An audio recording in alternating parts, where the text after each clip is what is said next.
in the first public high school. Itinayo siya 1906. Ito, Ang ito. graduate yung tatlo kong anak. Pero ngayon active pa siya, boss. Active pa siya. High school lang. Manila High School. Meron din dito public college yung PLN. Kaya lang doon mag-exam ka muna bago ka makakapag-aral. Ito, public to private. Public po. Public. Kauna-una ang public high school sa buong Pilipinas.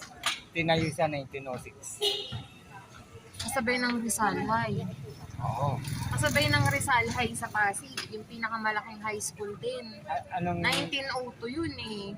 1902 ba yun? Yung Yan. pinakamalaking high school sa buong mundo. Rizal High School. Yan, dyan kami umakit. Sa akit lang kami dyan. Oo. Paggabi. Ito naman yung Bailey Hotel. Dito nag-OJT ang culinary sa tourism ng Corsales. Yan. Kaya tinawag siyang Bailey, daw ng laurel na nilalagay sa atin. Ang may-ari sa pamilya Laurel. Kaya Bailey. Paggabi, masarap.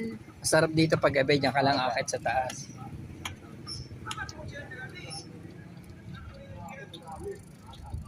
Ito naman yung The 14 Canon, Baluarte de Dilao. Ayun sa taas. Original Spanish canon. Ayan.